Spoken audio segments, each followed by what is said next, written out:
New at 10, they are scary and fun. It is the season for thousands to visit haunted houses across the QCA. The question is, are they safe? Haunted houses are required to follow state and local laws when it comes to patron safety, and it goes beyond fire safety. So just how safe are Quad City haunted houses? TV6 Investigates' Chris Carter looked into it and shows us what he found.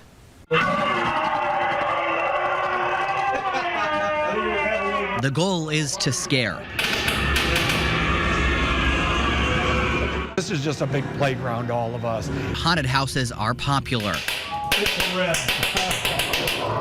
Inside Rock Island's Skellington Manor, Your blood is in your blood forever. that goal to scare comes with a whole lot of responsibility. Patron safety is top of mind. We try to prepare for everything, you know, and paramount is the safety of the guests and the staff to me. Staff has a well-formed plan to keep the thrill from turning into a real nightmare. It would be uncontrollable for me almost to know someone hurt themselves to come and play in a game. For owner Michael Steen, safety starts with his staff. On any given night, 30 to 40 volunteers are staggered throughout the 5-floor attraction. They communicate with a two-way radio and can alert others of an emergency in just seconds. We space them so there's really a safety factor built in that somebody's kind of got eyes on, because there's really no way you can have cameras in here. Each staff member undergoes training to learn the Haunt's emergency action plan. It lays out everything from what to do if a guest gets scared. Right away, the staff just backs off, comes out of character, we call it. If they have a mask on, they'll take it off. Hey, come on, just follow me. To a fire escape plan, emergency exits are hidden behind the attractions. Stairwells are well lit. If this stairwell was blocked, because this is a stairwell, then they could come through here, and there's an exit right door back down in there, and that takes you to the fire escape and down also. Okay. Before even opening its doors, every haunted house is required to undergo an inspection by the fire marshal. They're looking for working sprinkler systems, smoke detectors, exits to use during an emergency. We want to make sure that the building is safe enough for them to actually host the haunted house there. Jim Morris is the Davenport fire marshal. The city doesn't have any working haunted attractions, but Morris knows what goes into an inspection.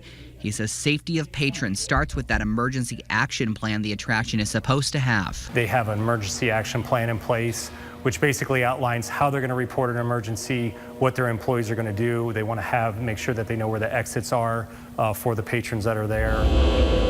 While fire and trip safety is top of mind, back at Skellington Manor, Steen says humans are the biggest factor. I do have concerns as society's been changing that more and more safety comes to mind for me, a little more conscious of the surroundings around me and the people coming in. Steen says putting yourself through a haunted house requires some courage, in some cases, liquid courage. There are times we'll just say, you're not coming in.